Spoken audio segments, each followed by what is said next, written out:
How's it going, YouTube? Man United fans, welcome back. The Man United podcast. Let's get at it. 3-1. Bit of a better result. Second half, bit of a better performance. First half, a bit of a dire performance, but right back at it. So we'll talk a little bit about a few things to talk about. Just overall assessment. Let's go through some player ratings. What went right, what went wrong. Where the first half went particularly well, where the first half went particularly wrong. Second half, what we did right and wrong. A bit on Ronaldo, just in terms of his reaction to being substituted. I think everybody saw that. That was a pretty poor reaction, but I think there was a little bit of light at the end of the tunnel, so hopefully a bit of positiveness there in terms of getting over a bit of a hill with Ronaldo's attitude and general persona within the club, so hopefully we've turned a bit of a corner with that one. And then Rangnick, generally, is he doing well? Is he not doing well? Is he dealing with things in the media? He looked particularly happy in his press conference after the game, immediately after the game. And but is he saying the right things? You know, is he still getting into trouble a little bit with the players, sort of calling players out, saying things that he probably shouldn't say? Would like to hear anybody's thoughts on that if they jump in on the stream, just to get an idea of what people think. But generally, I don't know. I think personally he's getting things a little wrong in departments, and be interesting to see what other people think. So if you do watch along, don't forget to like and subscribe, but drop a comment in. Let's chat away. Let's have some comments in here, and we can I can reply, and we can get a bit of a debate going as well. So yeah, straight into overall assessment, and we'll go into the sort of formation and the player ratings in a second. But I thought first half was pretty woeful.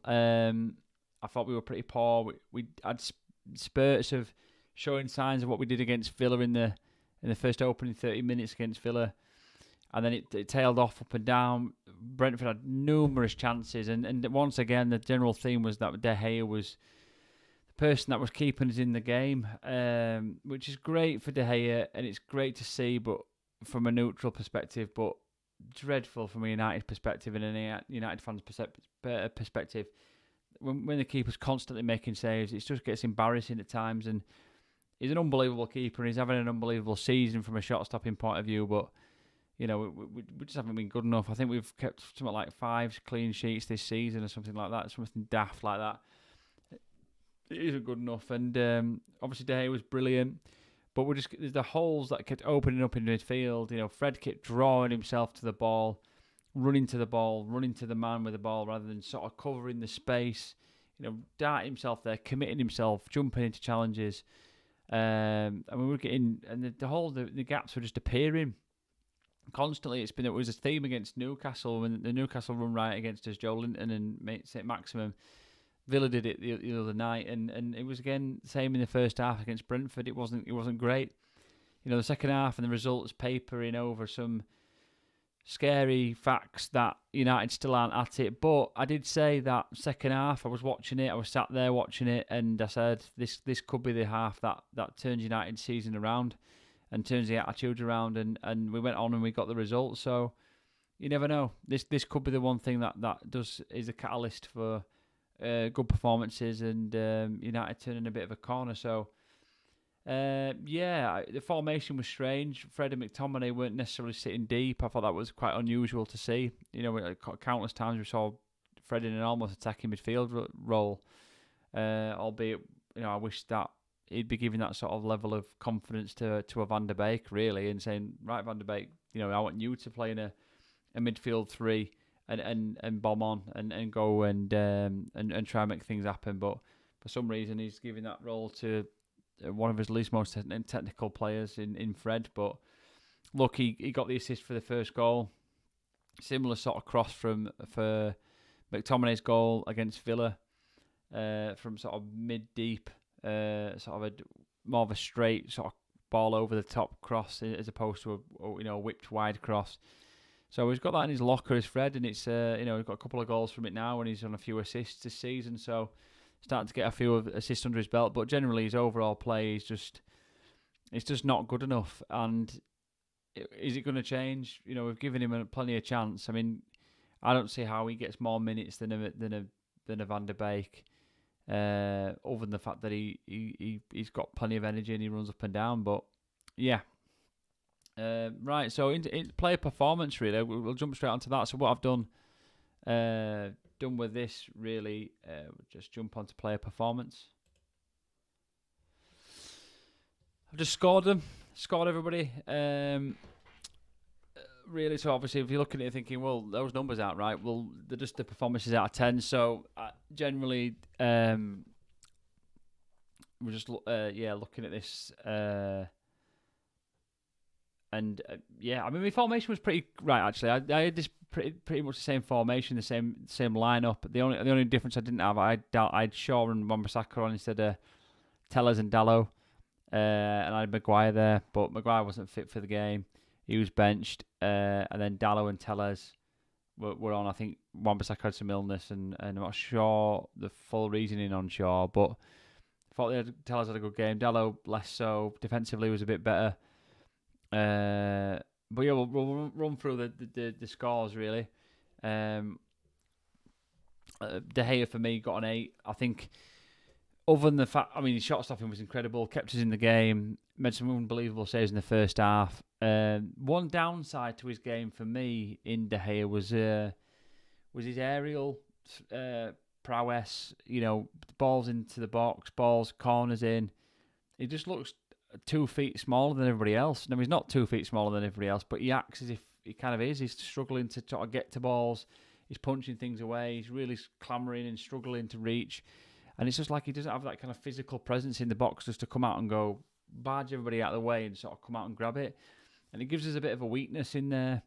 And for all of his downfalls, Maguire's, let's be honest, is mopped up for De Gea's frailties with his heading prowess. So it was a little bit of a weakness last night because I don't think Lindelof's the greatest of headers of a ball.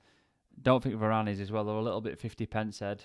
It's like edit, and it ends up skyrocketing 60 feet in the air, or it's trickled out just to the edge of the box where it's just a nice little opportunity for somebody to run onto it and just crack it on the half volley. So yeah, not great. I think from De Gea in that respect in terms of his aerial prowess and stuff, but generally his shot stopping was incredible.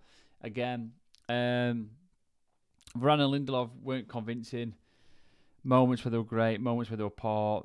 Times where Varane could have just got the ball, brought it down, got us some level of calm on the game, and got us in transition from moving that from the back to the midfield or moving it forward.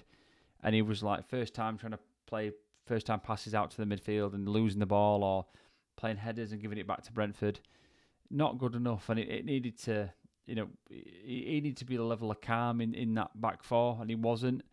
So that was disappointing. And for me, Varane's not had a solid game yet. He was okay at Villa. He was okay. But shoulder frailties, and I know these guys are getting a lot more sort of circumstances to have to deal with as opposed to, Liverpool, Chelsea, Man City's defence. But it still wasn't good enough, simple things. It wasn't like they were put under pressure. They were just simple little first time passes out as the ball's coming over, and rather than just bringing it down and getting some level of calm, he's giving it away. So that was a bit disappointing. So I've given Varane, Lindelof a 6, really. Dalot as well, I give him a 6. I just did not because he did anything wrong, particularly Dalot. I just didn't think he stood out. I thought his defensive game was better against I've lost my train of thought. I thought his defensive game was better yesterday against Brentford as opposed to against Villa. I thought his attacking ability was better against Villa, but his defensive elements were poor, and a couple of times I think they scored both down his side last time. So that was a bit disappointing from Villa, but he improved that. But I didn't think he was good enough going forward. So it's a tough gig playing full back. You've got to be fit, you've got to be up and down, you've got to be focused, and it's a tough game. So yeah, it was okay with Dalot, and I'd certainly sort of say that he's getting his place within the team without a doubt. Tellers, I thought, did really, really well. I thought again we were getting the ball out wide left, and then we were getting a lot of the delivery into the box first half. It was good to see, and it continued. And I thought defensively Tellers was good, and I think he's starting to come into his own a little bit. I don't think he's as good as Shaw when Shaw's playing, to his best. I don't think, when Shaw's on form, he's one of the best left backs in the country, if not in the world. At least he showed that sort of during the Euros.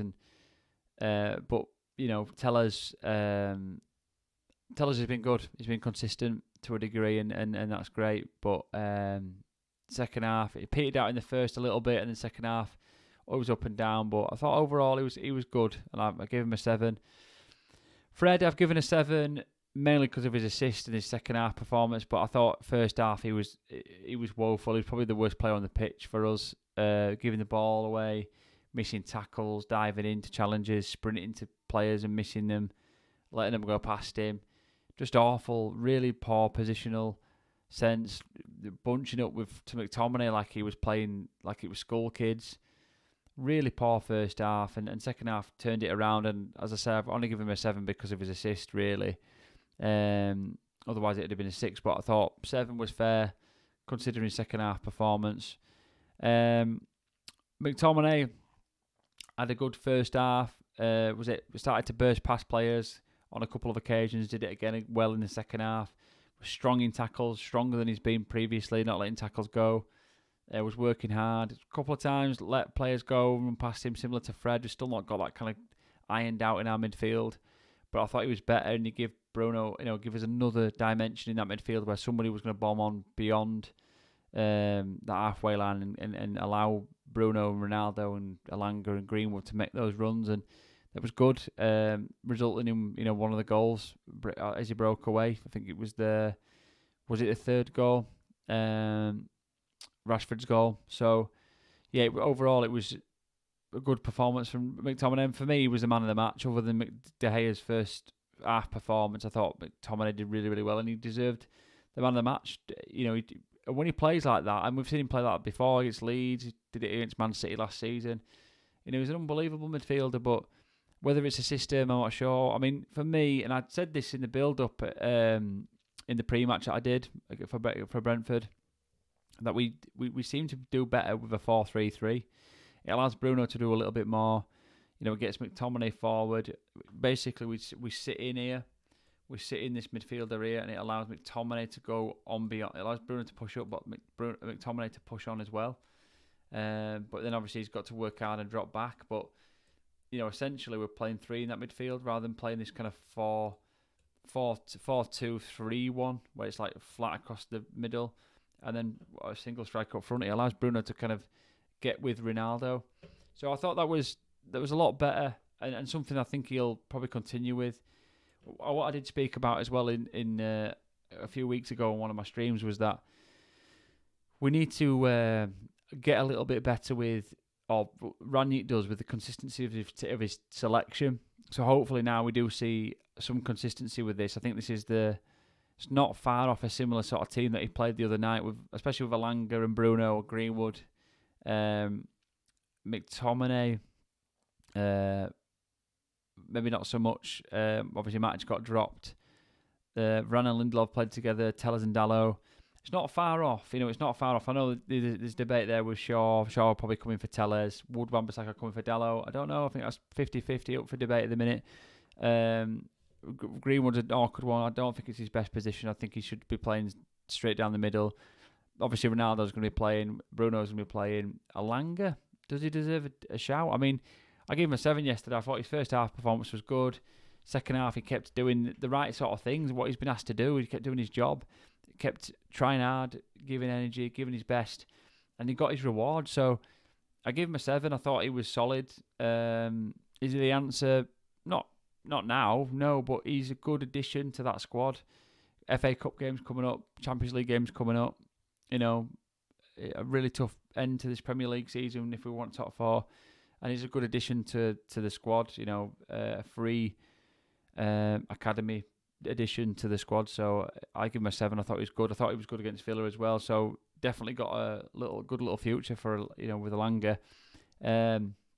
Greenwood, I thought was, he scored, but obviously he was gifted it on a play. I thought generally still lost is a lad. Everyone's talking about Rashford, but we're really sort of killing Greenwood at the minute. I mean, he was in the England team, then he's been dropped in the England team for the last 12 months, 18 months since his little deal with Foden, but then he's obviously not found any form. He's not been in the squad, so it's a shame. And the kid's technically possibly one of the most biggest upcoming talents in the country, and yet he's nowhere near where he was a year ago.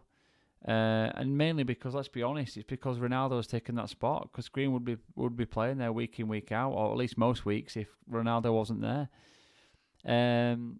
But he is, so he's been playing. Obviously, you can't not play him, but he's just not in his favoured position. And I didn't think he was particularly good last night at all. Ronaldo, I thought, was better. First half, a little quiet. Second half, brilliant. I thought his runs off the ball, obviously his chest to Bruno was brilliant. And generally, just all he was missing was a goal himself, really. But once again, I don't think he's getting that level of service that he needs to get those goals. I don't think he's a player anymore who's going to create a yard for himself to get one.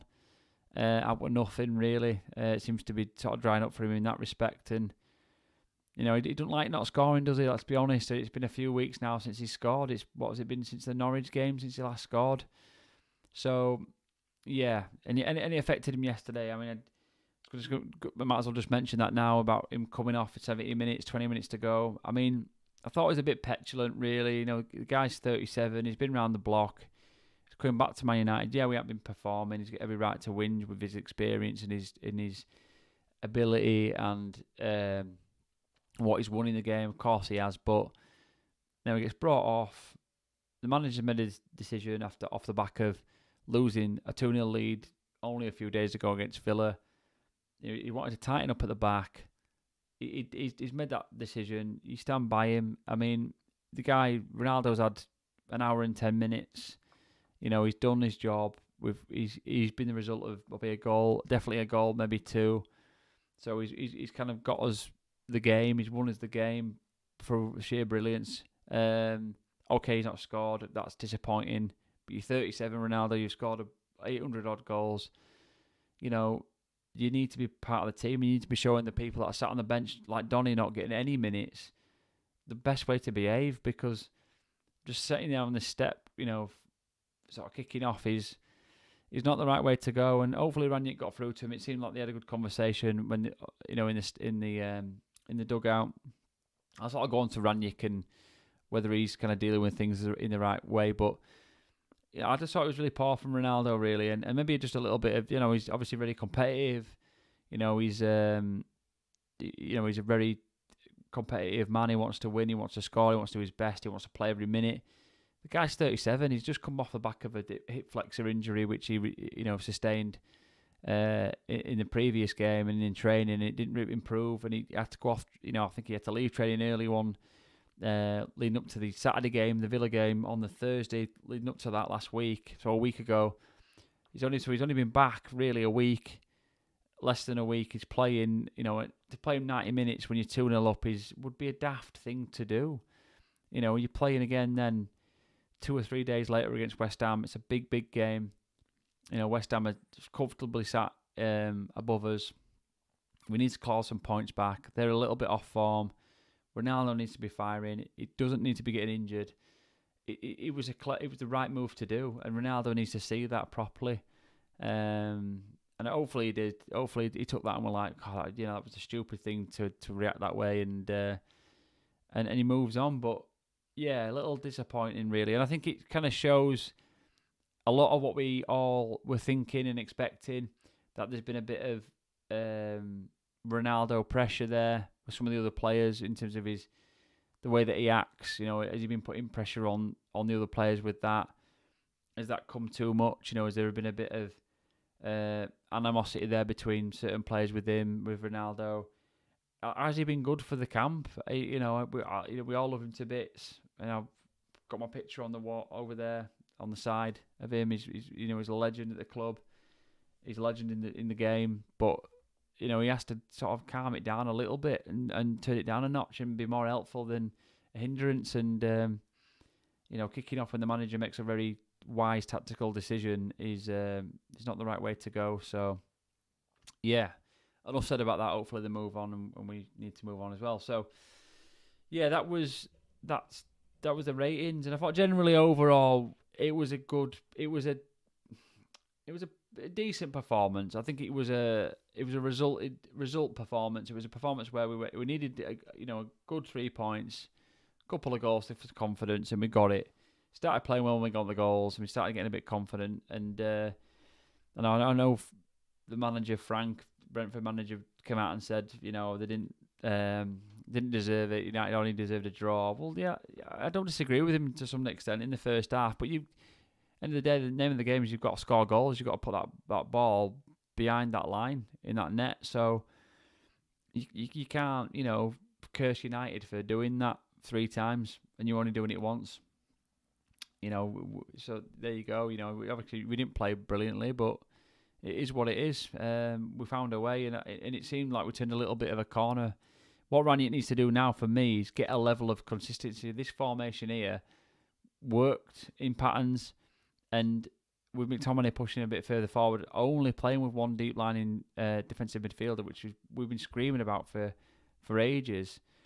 Personally, I feel like Donny deserves a start. I think Fred, he's run his race despite the assist. I think he's run his race, and I just think technically he's just not good enough in that midfield. But having said that, he did a job in the second half. But he needs consistency now. He needs to be picking a similar sort of formation and maybe changing 1, maybe max 2 players based on fitness or form.